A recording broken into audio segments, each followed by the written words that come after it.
Back to news. వచ్చే ఎన్నికల్లో ప్రస్తుత సిట్టింగులందరికీ సీట్లు దక్కవా? భారీ స్థాయిలో మార్పులు చేర్పులు తప్పవా? టీడీపీ అధినేత ఇప్పటి నుంచే సంకేతాలు ఇస్తున్నారా? పార్టీలో జరుగుతున్న వరుస పరిణామాలు చూస్తుంటే ఇవే అనుమానాలు వస్తున్నాయి. అయితే పనితీరు సరిగా లేని నేతలకు చివరి అవకాశం ఇస్తున్నట్టు కనిపిస్తోంది.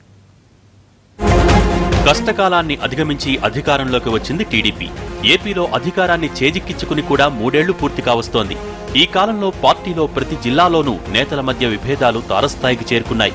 కొన్ని జిల్లాల్లో ఇవి మరింతగా పెరిగి రోడ్డెక్కే పరిస్థితి కూడా వచ్చింది.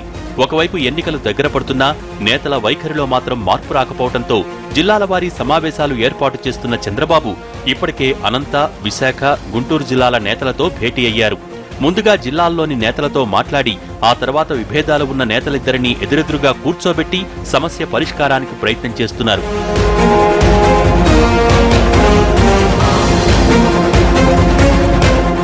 ఈ క్రమంలో జిల్లాల్లోని పార్టీ పరిస్థితిపై చంద్రబాబు నేతలతో ఎటువంటి మొహమాటాలకు వెళ్లకుండా సూటిగా వ్యవహరిస్తున్నట్టుగా కనిపిస్తోంది. మీడియాలో వచ్చిన వార్తలతో పాటు తన దగ్గరున్న ప్రత్యేక సమాచారాన్ని కూడా నేతల ముందు పెడుతున్నట్టు తెలుస్తోంది.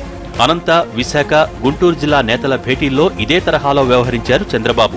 ఈ క్రమంలో కొన్ని కీలక అంశాలను ప్రస్తావిస్తున్నట్టు సమాచారం. ఇదే క్రమంలో కొందరు నేతల వ్యవహారానికి సంబంధించి తన దగ్గరున్న చిట్టాను కూడా మీటింగుల్లో బయటపెడుతున్నట్టు తెలుస్తోంది.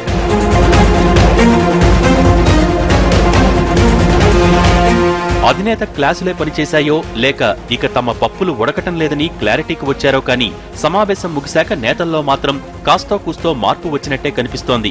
ఉప్పు నిప్పుగా ఉన్న నేతలు కలివిడిగా వ్యవహరిస్తున్నారు. మంత్రులు అయ్యన్న, గంట ఒకరిపై మరొకరు చేతులేసుకుని ఫోటోలకు ఫోజులివ్వటం, కలిసి ఒకే కారులో వెళ్తూ ఫోటోలు దిగటం వంటి సీన్లు కూడా కంటపడుతున్నాయి.